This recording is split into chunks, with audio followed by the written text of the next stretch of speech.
আসসালামু আলাইকুম। আজকে কথা বলবো প্রিন্স মুভির প্রি প্রোডাকশন নিয়ে। আপনারা জানেন যে সোশ্যাল মিডিয়ায় এটা সয়লাভ হয়ে গেছে। প্রিন্স মুভির প্রডিউসার শিরিন শারমিন এবং আবু হায়াত মাহমুদ ডিরেক্টর মুম্বাই গেছেন সেই স্টুডিওতে, যে স্টুডিওতে বরবাদের শুটিং হয়েছিল।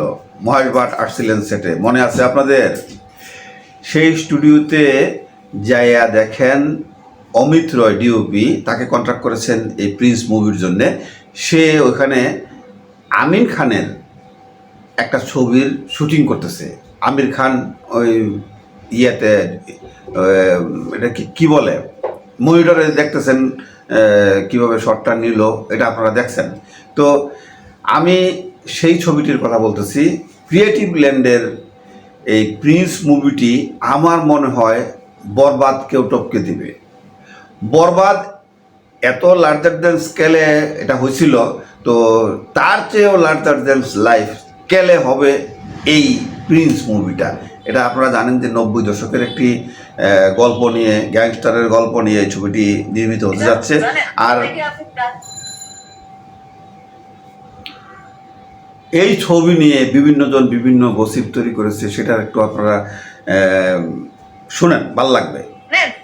আমরা প্রিয়াঙ্কাকে নিচ্ছি, নওয়াজুদ্দিনকে নিচ্ছি। এই সিনেমার বাজেট সম্পর্কে বুঝছেন যে প্রিয়াঙ্কা চোপড়াকে নিচ্ছে, নেওয়াজ উদ্দিন সিদ্দিকীকে নিচ্ছে। আপনারা চিনেন, প্রিয়াঙ্কা চোপড়াকেও চিনেন, নেওয়াজউদ্দিন সিদ্দিকীকেও চিনেন।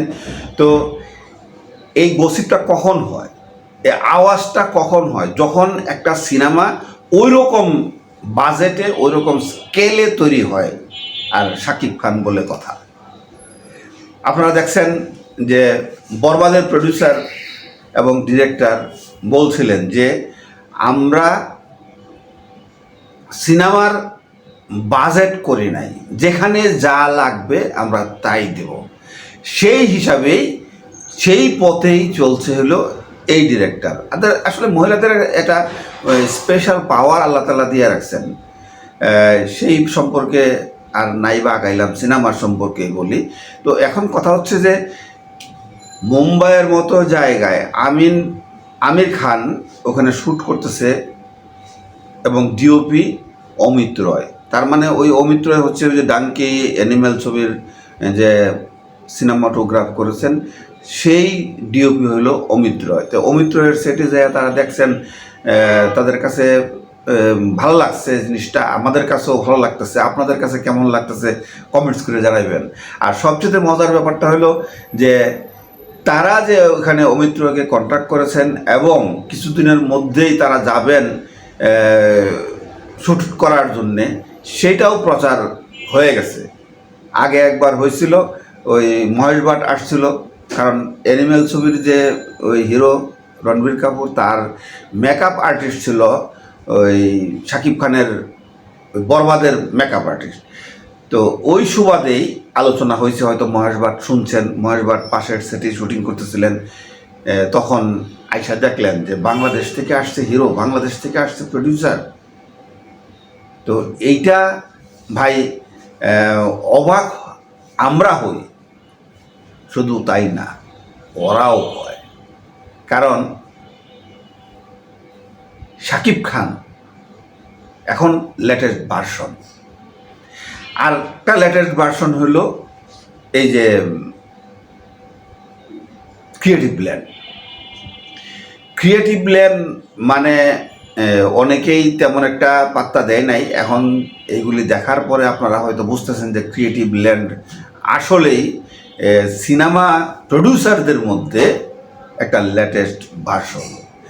কারণ এই বরবাদ এবং তাণ্ডব রিলিজ হওয়ার পরে অনেক প্রডিউসারই শাকিব খানের কাছে গেছেন। শাকিব খান ওইগুলির যেগুলির মানে গল্প ভালো লাগছে এবং ডিরেক্টর ভালো লাগছে তাদেরকেই পাত্তা দিয়েছেন, আর বাকিদেরকে পাত্তা দেন নাই। 2027 পর্যন্ত শাকিব খানের বুকিং আছে।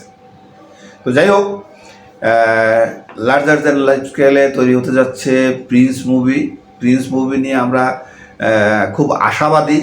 আপনারা কেমন আশাবাদী সেটা জানাবেন। আর এখানে নতুন নায়িকা থাকবে একটা, মিলি তুমি যেখানেই থাকো চলে আসো, ব্যাগ অ্যান্ড ব্যাগেজ, এটাই হচ্ছে নতুন নায়িকার আহ্বান। এই